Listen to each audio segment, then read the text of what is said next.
Hello, everyone. My name is Brittany Bruce, and today we have Sara Payne Scarbro with us. She's Associate VP for External Engagement at the Marshall University Research Corporation, and she's also Operations Chair for the Alliance for the Economic Development of Southern West Virginia.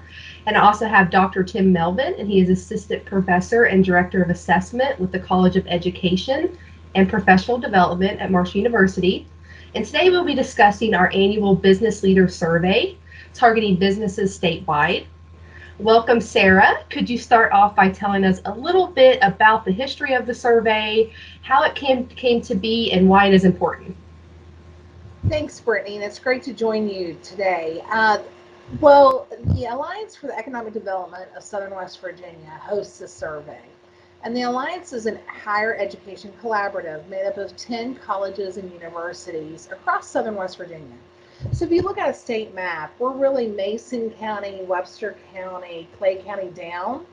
We have a footprint of about 30,000 students, 21 counties, and we are very much project-based, results-driven. And this annual survey is one of our projects that we work on, and this is our second year for this survey. And with the help of Dr. Tim Melvin, we were able to take the survey statewide. And I just must say that I appreciate all the institutions. You know, we developed the survey with experts from higher ed, from our communities, from our EDAs, from our chambers. We have an amazing working group that works through the questions on what we should ask this year, questions that we removed from last year. Obviously, COVID was a very important dynamic that we wanted to try to collect some data on. And it's so just kudos to that working group. And a special thanks goes out to the West Virginia Department of Commerce, the West Virginia Chamber of Commerce, all the EDAs, just pushing our survey out. We could not have gotten the respondents this year if it hadn't been for the boots on the ground pushing our survey out. And it's important because data is important, right? When we look at the COVID pandemic, when we look at business trends, we need to see what's happening not only across the state, but regionally and even down on the county level too, so that our policy leaders, our state leaders, can develop policies to help strengthen our business sector. And the Higher Education Collaborative, the Alliance, we want to partner with business. We want to partner with the state to bring really good jobs to the Mountain State and keep our young talent home. So this survey is an important part of what we do with the Alliance and the partnerships that we've created. Thanks, Sara. I appreciate that information. Tim, I want to go ahead and bring you into the conversation. Good morning. How are you? Good morning. I'm great. Thank you. Great. So I know this was your first year with the business survey. What did you think about the process of creating the survey and the data collected? Hmm. Well, it was actually a very enjoyable experience, only because Sara and the working group had already established a great foundation from the survey that they did in 2019 to what we did in late 2020, early 2021.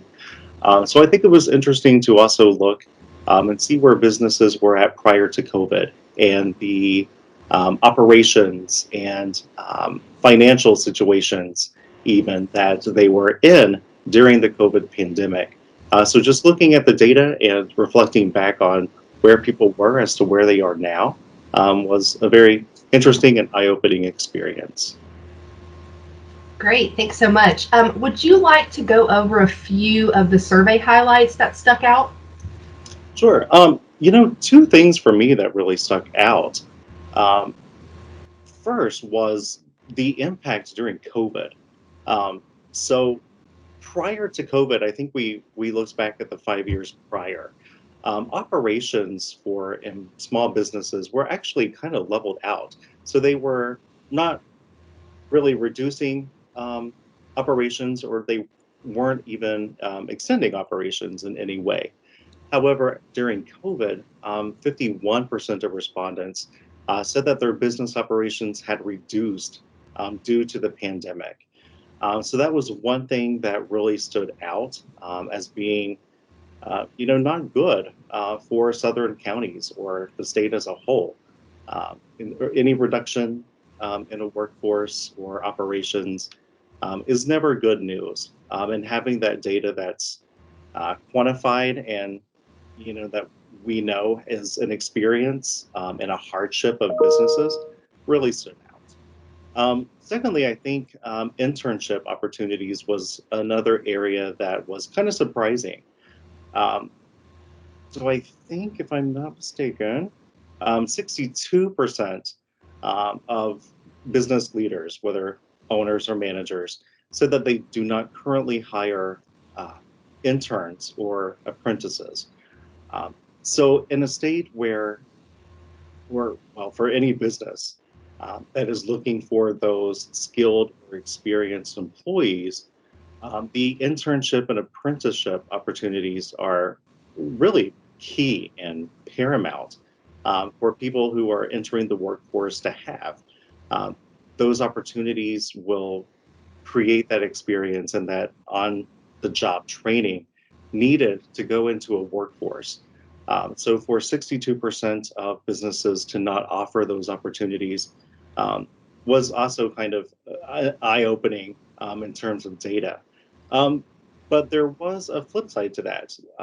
Almost half of those people who don't currently offer internships said that they would be willing to even provide those opportunities to interns or apprentices. So, with this survey, there's a great opportunity to provide training, resources, information to work with those businesses to help get interns into the job so that they can get those experiences and that on-the-job training. Great. Thanks so much for providing those few highlights of the survey. Sara, based off of some of Tim's thoughts on the survey, what can we gather from this data? Well, I think any data is it's wonderful to have. And as a background in state and federal government, I think survey collection, seeing the business trends, really important for our policy leaders to make. I think I can speak for Tim and I. We're not in the business of drilling down and analyzing this data and putting policies forth in our interpretation for the data. But I think there's some um, general points that you can gather looking at this data. One, our small businesses felt the impact of COVID. Now, this is just very basic information, but we had some businesses actually expand operations in COVID. So it'd be very interesting to see how they pivoted. What was it through e-commerce? And we know e-commerce kept coming up throughout the survey.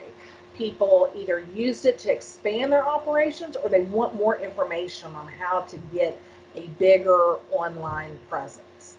And so we understand from the data that 60% of our business leaders want to participate or be open to participating in free professional development series that's online and flexible depending on their schedule.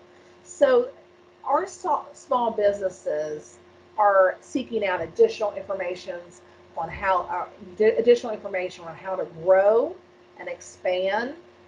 And we in higher education, we in the community, we working with state leaders need to support that and try to develop ways that we can support our small businesses. And we have a lot of good people doing a lot of good things across the Mountain State in this regard. And I think this data just verifies their work and encourages other individuals to get involved to see how they can assist our business sector. And it is exciting in a way that I believe that there's definitely internship development opportunities, business succession planning, uh, webinars, trainings.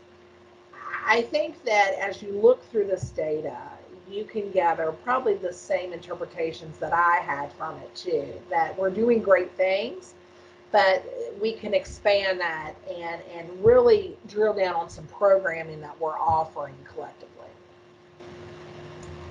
Great. And if I might add, Yeah. going back to the e-commerce discussion, I think Sarah might agree that it's really, there's a trifecta when talking about data and e-commerce.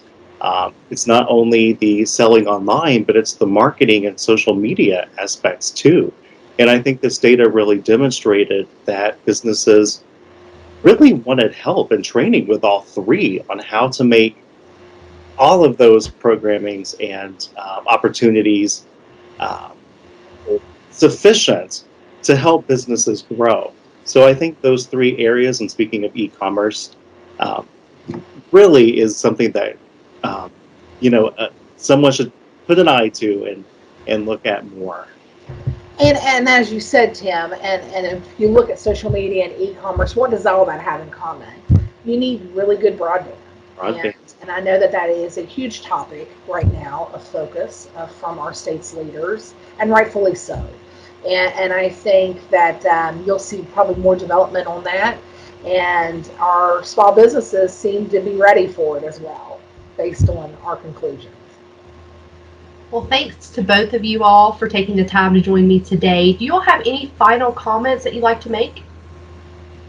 I would just like to say we can only improve the survey if we have your input. And if you're out in the field in West Virginia, if you're an expert, if you want to be involved, we would love to have you on our working group team. And you could sign up at the Alliance's homepage, and you can check out, do a deep dive, and look at all the survey results online as well. And we just invite you to join our conversation in our working group. And I will say, not only joining the working group, um, but if possible, get the information out there for next year's survey. We would like to see more statewide participation and make this something that is really valuable for decision making and policies that are coming forth from the state and from local areas and governments. So as long as we can expand the survey, the value in it will be tremendous. Yeah, I mean, that's a great point, Tim. We didn't get all the counties to participate this year, but we understand that it's a process. And we understand that we're growing this and we're learning this and we're hopefully bettering our process year after year. And so the first year we kept it regionally and we had 151 participants. And this year we grew it by 400%. So I'll take that as a win. Do we still have more work to do? Absolutely. But what a huge difference. Now we have 605 respondents, and we hope to further grow that into 2021. Wow, that's great. Congratulations on the success for this year's survey. As Sara mentioned, you all can find out more information about the survey, get involved with the survey, view last year's survey on the Alliance's website, and that's www.marshall.edu/AEDSWV. I will have that playing after the interview if you all want to check that out. Thanks again for watching, everyone, and stay safe. Thanks so much. Yeah.